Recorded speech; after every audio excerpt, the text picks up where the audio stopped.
नमस्कार दर्शकों, आज चर्चा करेंगे मूल नक्षत्र पर।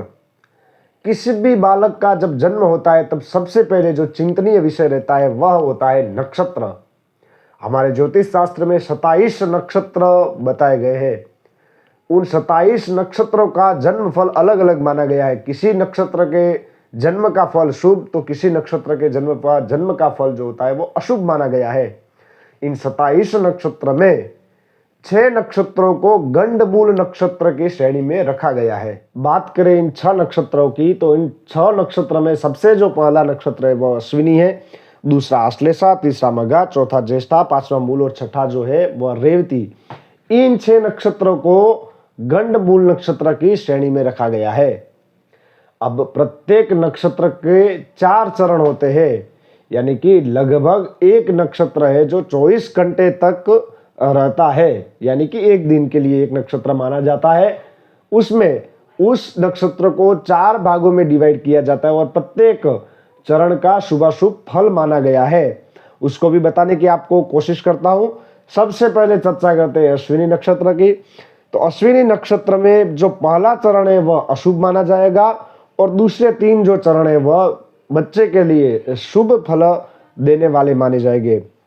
उसके बाद में जो आश्लेषा नक्षत्र है उसमें पहला और दूसरा चरण बच्चे के लिए शुभ माना जाएगा। तीसरा और चौथा चरण है वह क्रमशः माता और पिता के लिए अशुभ माने जाएंगे। उसके बाद में मघा नक्षत्र की बात करें, तृतीय जो नक्षत्र है उसके पहले दूसरे इन दोनों चरण में माता पिता के लिए अशुभ और उसके बाद में जो आखिरी 2 चरण है वह उसके लिए शुभ माने जाएंगे। ज्येष्ठा नक्षत्र के 4 चरण होते हैं, यानी कि ज्येष्ठा नक्षत्र में अगर किसी बालक का जन्म होता है, बच्चे का जन्म होता है तो उसके 4 चरण उसके लिए अशुभ माने जाएंगे।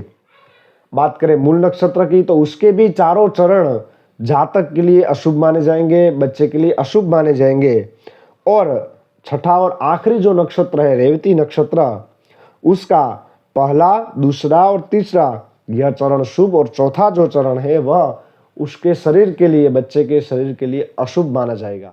ये तो बात हुई 6 गंडमूल नक्षत्रों की, लेकिन इसमें भी एक अति कष्टकारी योग माना गया है जिसको कहते हैं अभुक्त मूल, यानी कि ज्येष्ठा नक्षत्र की अंतिम 5 घड़ी और मूल नक्षत्र की प्रथम जो होती है वह 8 घड़ी, इसको अभुक्त मूल माना गया है। यानी कि इसमें अगर किसी बच्चे का जन्म होता है तो वह उसके लिए अति कष्टकारी माना जाएगा, अति अशुभ माना जाएगा। इसमें जन्म लिए हुए बालक का मुंह है उसको पिता को 6 माह तक नहीं देखना चाहिए, ऐसी हमारे शास्त्र में आज्ञा है। और उसके बाद भी इसका शास्त्रोक्त विद्वान पंडित के पास विधि विधान से पूजा करवाने के बाद ही उस बच्चे का मुंह उसके पिता को देखना चाहिए। और ये जो गंडमूल नक्षत्र है इनमें भी हमने चर्चा की चरण वाइज किस चरण के कैसा शुभ फल होता है, अशुभ फल होता है। अगर किसी बच्चे का अशुभ चरण में जन्म हुआ है तो उसका भी किसी पढ़े लिखे विद्वान ब्राह्मण के साथ मिलकर उस नक्षत्र के देवी देवता का पूजन करके इस नक्षत्र के अशुभ फल को टाला जा सकता है। उसके अलावा भी कुछ ऐसे योग होते हैं वो बच्चे के जन्म के लिए अशुभ माने जाते हैं, उस पर भी आज चर्चा करते हैं। देखिए, सबसे पहले जो भगंड उसको कहा जाता है उसमें तिथि का अगर क्षय होता है, जब बच्चे का जन्म होता है उस दिन अगर तिथि का क्षय होता है तो यह अशुभ माना जाएगा। संक्रांति अगर उस दिन सूर्य अपनी राशि को बदलता है तो यह भी बच्चे के लिए अशुभ माना जाएगा। अमावस्या हो, कृष्ण पक्ष की चतुर्दशी हो, उस दिन अगर दग्धा योग बनता हो, मृत्यु, शूल, परिघ, व्याघात, गंड, व्यतिपात, वैद्युति और पिता तथा भाई इन दोनों के जन्म का जो नक्षत्र है यह भी आता हो तो यह भी बच्चे के लिए अशुभ माना जाता है। अगर इन योगों में बच्चे का जन्म होता है तो उसके लिए अवश्य ही उसका शांति विधान करवाना चाहिए, अच्छे से उसकी पूजा वगैरह जो होती है वह करनी बच्चे के भविष्य के लिए शुभ मानी जाती है। और अगर इसके अलावा भी इन 6 नक्षत्रों में जन्म अगर किसी बच्चे का होता है तो उसके पिता को उस बच्चे का 27 दिन तक तो मुंह नहीं देखना चाहिए, ऐसा हमारे शास्त्र में आज्ञा दिया गया है।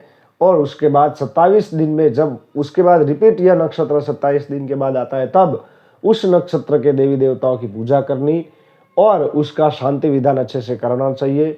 यही हमारे शास्त्रों की आज्ञा है। आशा करता हूँ आपको यह जो मूल नक्षत्र संबंधित जो ये ज्ञान था आपको अच्छा लगा होगा। ये जो पूरी कोशिश की है मैंने आपको बताने की, अगर फिर भी इसमें कोई क्षति रह गई हो तो ज्ञानीजन माफ करें। मिलते हैं एक नए वीडियो में, तब तक के लिए जय श्री राम।